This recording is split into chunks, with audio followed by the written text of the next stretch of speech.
All right, connecting, There we go. and there we are with Okay. one of the most unanimously liked and most successful people in the wrestling world, Coach I Dave don't Bell. know if Welcome. they're both debatable, but I thank you. I'm honored. I don't think they're too debatable, but you're a humble man too. Thank So, you. so how's everything going? How's your family and everything during this time? Family's doing well. My wife's a nurse, so she works in a nursing home. She tested negative. That was a concern of hers. So Yeah, far so good. Um, good. so far we're all healthy and just like everybody else, trying to stay sane and occupied. That's right. That's Thank right. you. It's not easy. No, it's not. And how about you and your family? Everyone's good, thank God. Safe and just taking it a day at a time, right? It's all you can do. It's incredible because we're all, you know, when you think about, there's it's tragic and it's terrible and people are ill and people have died. But when you look, if you're looking for any kind of anything positive out of this, and you think of how God works in mysterious ways, like everyone had to take a step back. Right. Um, we're all on the same playing field. You know, I had a Zoom meeting with our team just at 7 o'clock, and the kids are trying to get their workouts in, and but everyone's pretty much had time to sit back, reflect, spend time with their families. So there's at least something positive is coming out of it. Yeah, there's always some silver lining, right? Yeah. So that is a good thing. All right, so a couple things I was thinking about asking you. What would you say some of the your main philosophies for the team and building a dynasty? Excuse me. So, I when I took over the program, and I've told the story a number of times, I never it was never my intention to go and coach at one of the non-publics, and one and like I was always a fan of St. Joe's and Bergen Catholic, and you know serious some circumstances led me to Bergen Catholic, and being a fan of wrestling, there was St. Edward's, and I always felt that there's what separated Bergen Catholic from being like a St. Edward's, and you know it's and if you talk to some of my early athletes like Brian Nunziato, I would tell him, one day we're going to be like St. Ed's, and he would just agree, shake his head. He'll tell you now that he thought that I was crazy, but it's having that. I think whenever you kind of insert yourself fully and you're all in, and you don't waver in your in your vision, I think that's important. Creating a culture. For years, we were one of the first teams that wrestled Blair back in. I think Brian was a sophomore, so we're talking in the early 2000s, Right. and we won a few matches. Coach Buxton was kind; he put some other guys in. Brian Nunziato actually had a really big win against a really good guy. Could we compete with them? No, we really couldn't compete with them up and down the lineup. Um, but it was, you can't get to that next level unless you know what it's like to wrestle that level. Right. You don't know what a Blair team is like, or St. Ed's, or any of the schools, that those nationally recognized schools, until you step on the mat, and then one of two things happen. You learn just, or you find out where you're at and how hard you have to work, and if you've been working hard, sometimes you realize that, well, we're really not that far off, and that's that gives that confidence and builds that culture. Because in the beginning, not everyone wanted to wrestle those teams, and you hear coaches talk about it, and if you have half a team that can compete at that level, I mean, we had talented wrestlers, but maybe not national on a national level like Blair had at that time. Um, so is it fair to the whole team? And you know I, in retrospect, and I would still hold to it. I think that it was, because I think that at the end of the day, um, you know, 10 years down the road now, when these student athletes have graduated, they can say, yeah, we wrestled the best, and it will mean something to them. Where at the time it was, what are we doing? Maybe what are we doing this for, or are we that good? But it's no, we wrestled the best, and we never backed down. So Absolutely.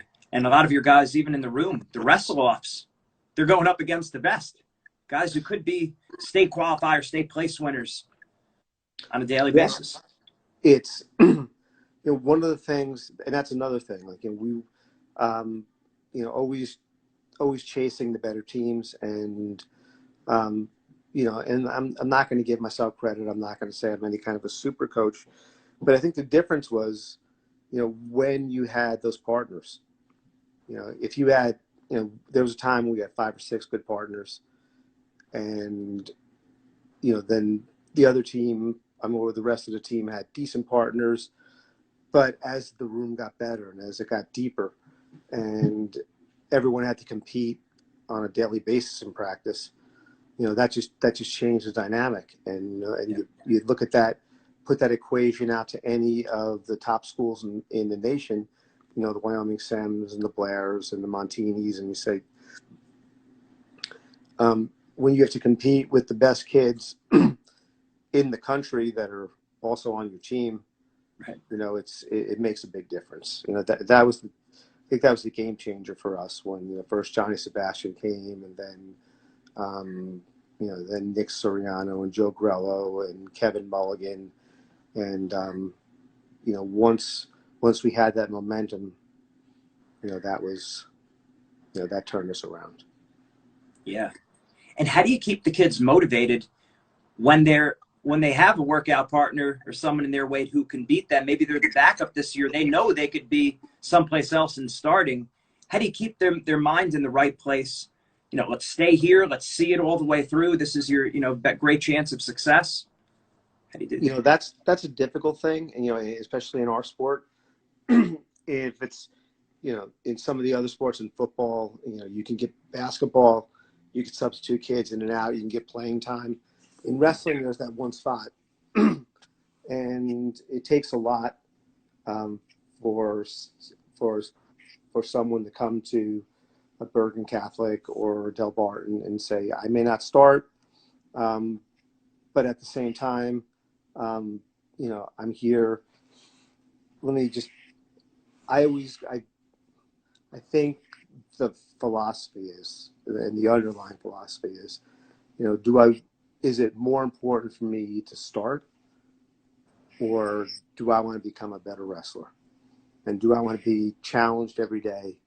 And, and I think you have to bring it down to, what it's all about. It's about challenging yourself, getting better, and earning a spot, rather than, well, I don't want to sit a year, or I want to miss, so I'm going to go here where I can start.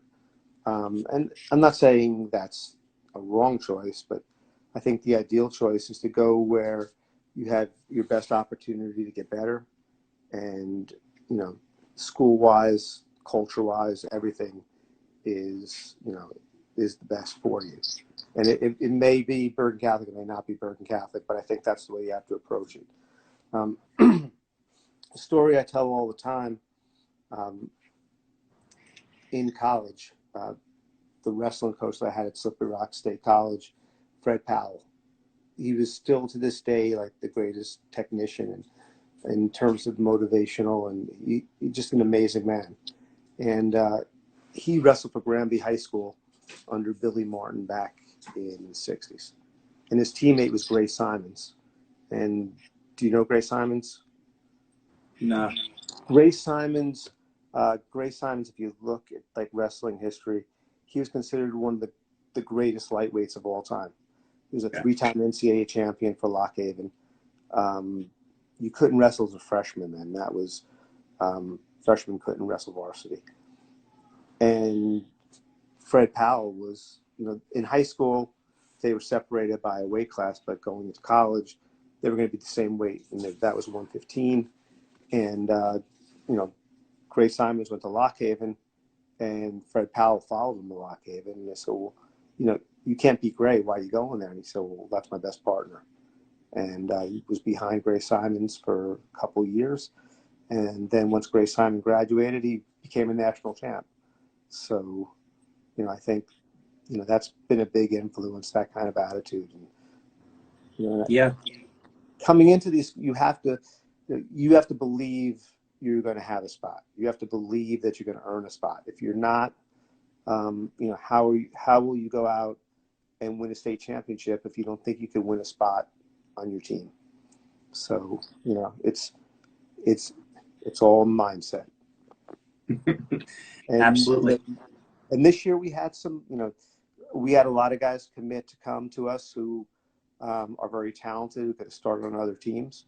You know, next year, you know, we from like 120 up until 145, 152, we graduate everyone.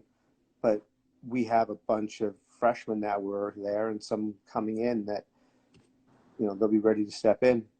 And, you know, and they've worked out with those guys. And, you know, fortunately, we've been some tournaments where you could enter multiple guys.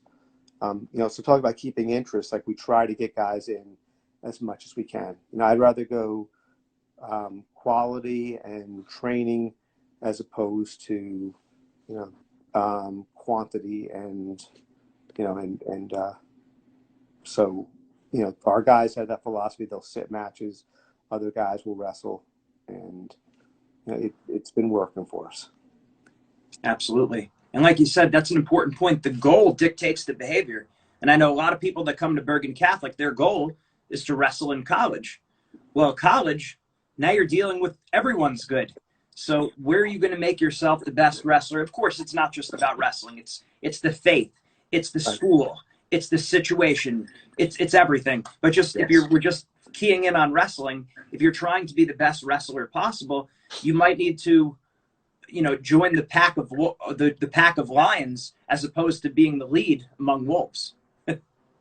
Yes, I think that very much so. And but getting back to, you know, like, I know we're keying in on wrestling, but when a prospective student athlete will visit the school, you know, the other thing is I will tell them, if you're just coming here for one aspect, if you're coming here just to wrestle, you know, you may be disappointed because you may not.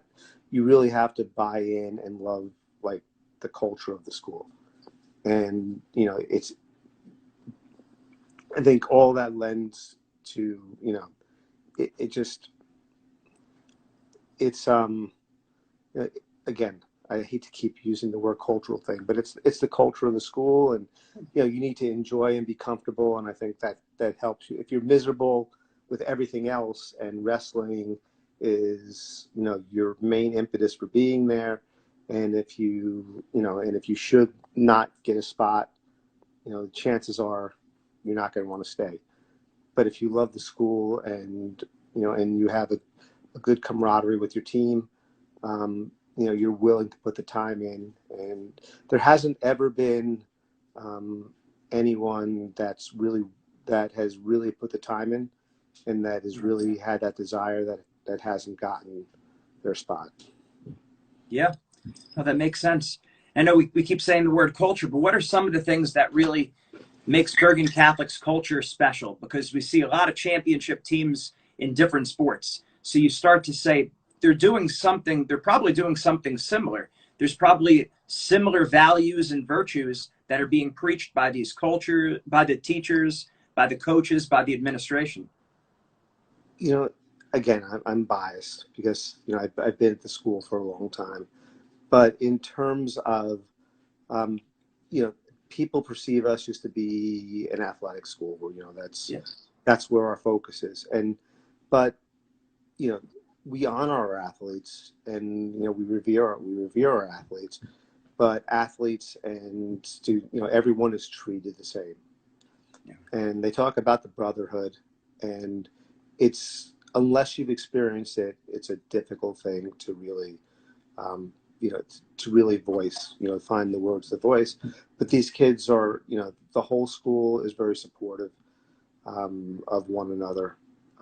Everyone has a spot, everyone has a niche, and there's a good energy, a good positive energy. I think we've had a lot of teachers there for a long time. We've gone through different administrators, but it's the students that make the school, and they live off that tradition year to year. They're proud of their school. They're proud of their teams. They're proud of their academics. They're proud of the colleges they're going to. So I really think that it's just a good environment. And again, I tell people when they're looking, and I think it's wise to look at all of your options. It's really where you feel best, where you feel most comfortable. And I'm not trying to sell the school, but of course I'm biased. Of course. So I think the kids. Okay. Last 2 years ago we had. Hey Frankie, 2 years ago we had Coach Hughes come from Lehigh, and he was watching a practice, he was watching a workout, and yes I do, and he said, at the end I said, so Coach, what'd you think? They work hard enough? Do you think they work well? And he said, it's not. He said, what I saw in the room was, they worked hard, and they're high school kids, but what impressed me most is that they love being here, and they really care about each other, and they had fun. And that was one of the best compliments I think I've ever had. It was, these kids actually, there's an environment that they enjoy. And I think of myself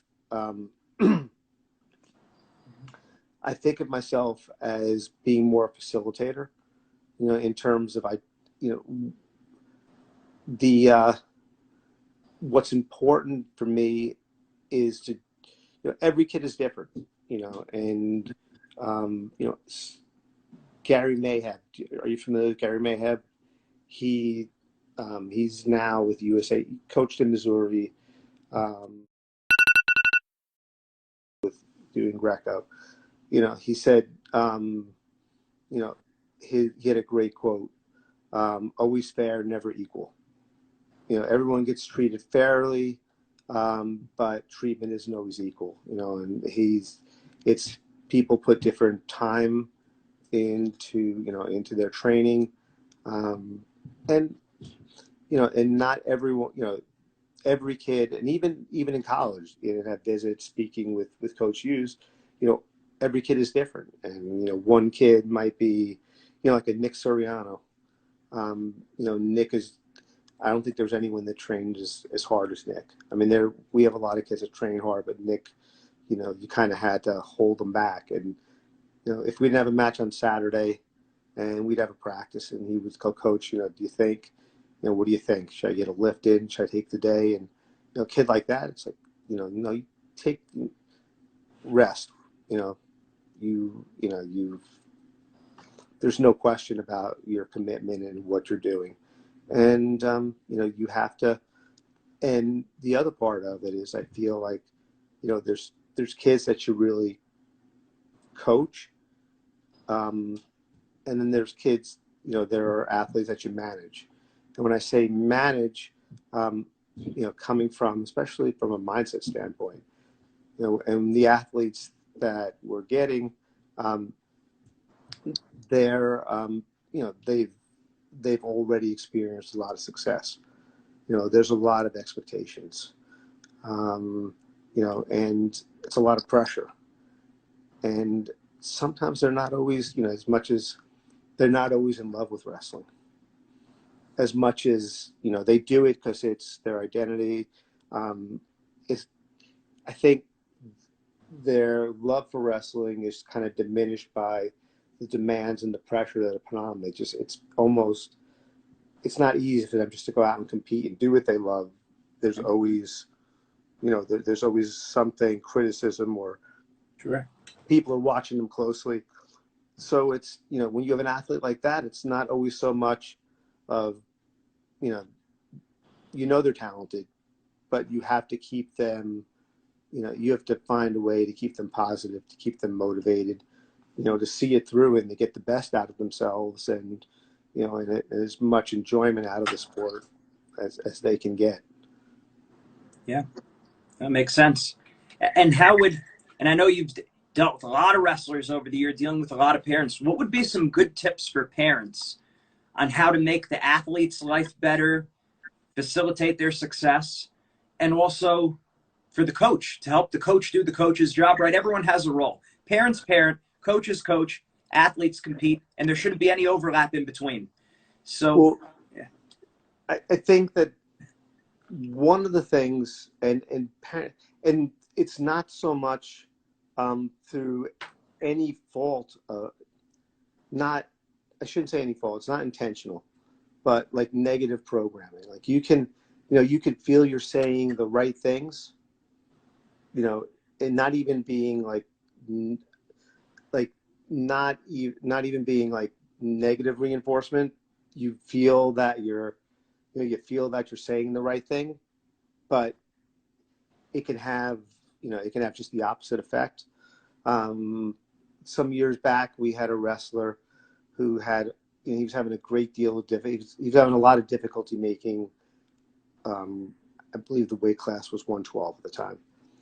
And, and everything was revolving on his season and feeling that if he was going to win a state championship, he had to be at 112.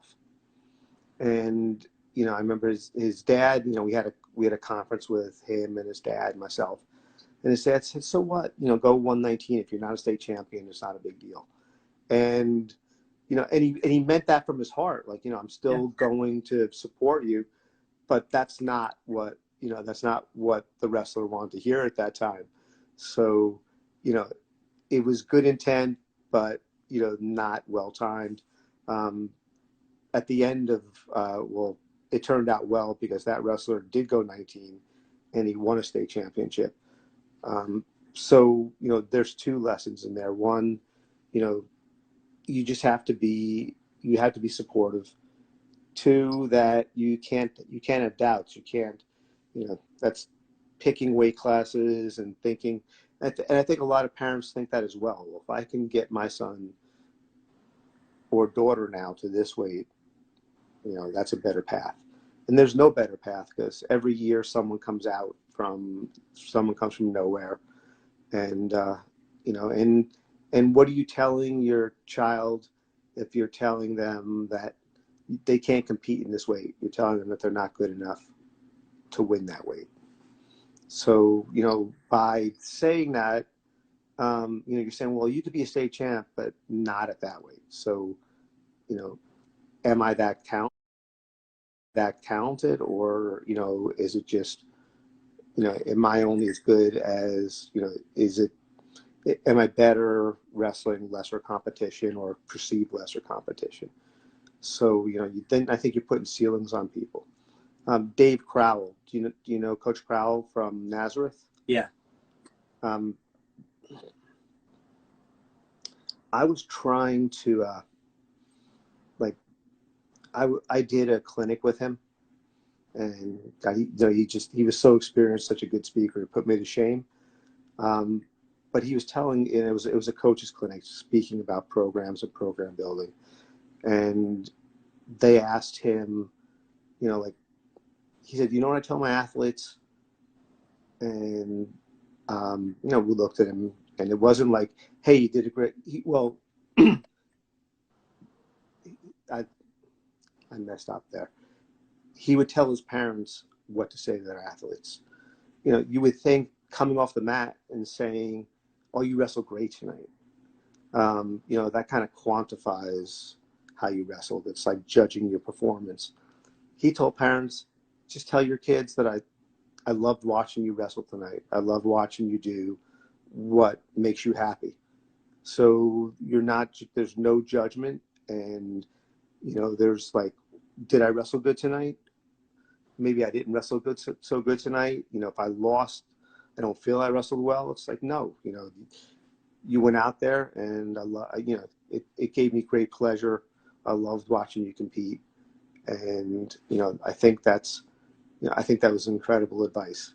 And I try to do that as much as I can in terms of like sharing that with parents. But you're That's great. That's great. That's important. And because, like you said, it's not based on the win or the loss. They're not going to insult the kid by the kid didn't think he wrestled well, but no, but you're my champion. It's like, no, I love to watch you wrestle. Yeah, it's not neutral. It's not judgmental, but it's very positive. And everyone, when at the end of the day, I think everyone, no matter what age, whether you're in your 30s, 40s, 50s, you want the approval of your parents. Of course. So if your parents are there and they support you unconditionally, what I think that's the best thing you can do. Larry Atsuka, I don't know if you remember Larry. No. Larry wrestled for me in the 2000s. So Larry's father, Larry Sr., was very good. He took third in the state in New Jersey. And he went on, he wrestled at the University of Massachusetts. I believe it was University of Massachusetts. And he sure. When Larry came to Bergen Catholic, Larry came to play basketball. And he and I spoke I met him. I was excited to meet him because, Larry Sr. was an early idol. And I met Larry, and his father called me and said, I don't know what you said to him, but he wants to wrestle. So, of all the wrestling parents that I've ever had, like Larry was probably the most accomplished. And the way he dealt with Larry was, he said, look, I'm here for a resource. I'm not going to critique you. I'm not going to be hard on you. The only thing that I ask is that you work hard, you give your best, and you respect the sport. And if you need me, I'm here. And, that's how they spent. And Larry didn't wrestle. He may have wrestled like 1 year in junior high. Didn't like it much, played basketball. But, Larry was a state qualifier. He was one round away from placing. But he loved the sport, still loves the sport. Went to Brown, wrestled for 4 years at Brown. But his dad, who was very knowledgeable, just sat back and said, when you're here, when you need me, I'm here. And he would go to him and say, what do you think? My conditioning? Well, I think you need more cardio. But great relationship, where he, and I think that's the other part of it as well. If if those early pressures that are, or expectations that are put on some of these athletes, it really dampens their enthusiasm for the sport. And by the time they get to college, it's very difficult for them to continue. And after that, sometimes they walk away from the sport. They don't have the best memories. But, you want to make it so that, like Larry being a perfect example, like he still loves sport. He'll always love the sport. And, so it's, I think that's a big part of parenting too. Like not to, and no one likes to lose. No one wants to walk off the mat and be criticized for losing a match. And sometimes, sometimes if performance isn't up to par, what it should be, a lot of it is because there's a fear of losing, and the fear of losing is the fear of disappointing. Yeah. So, it's like, I don't want to go out on that mat and lose. I don't want to face, and not that it's going to be, not that it's going to result in some kind of real negative confrontation, but it's like I'm letting, I'm letting my parents down. I'm letting my coaches down. So, I think you have to understand that no one wants to lose, and the more pressure you put on them to win, the more difficult it becomes to reach their full potential. So you have to motivate them in a positive way to be the best that they can be, and and whatever that best is, for some it might be a national champ, for some it might be a district champ, but ultimately, if they walk away and they're satisfied and they can feel good about their career, it's a success. Yeah, that's big. And the parents just recognizing that the kid doesn't have to be someone else. They don't have to have someone else's level of success or go just right down, down the same road as someone else. I think about a lot of times at Bergen Catholic, you see on signing day, everyone's going, like so many athletes going Division I. And Right. then you don't want to get in your head as a kid, I have to go Division I so I look good in front of my friends. That might not be the best fit for me. Sure. So no, I just think about that because there's always that pressure when you're at a highly successful school, many great athletes. You want to make sure the kid knows, no, you have to do what's best for you, and Yes. which isn't easy.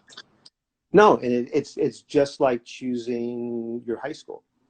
It has to Right. be the best fit for you. Um, Speaking to some of the coaches, like the coach from oh God, it'll come to me in a second.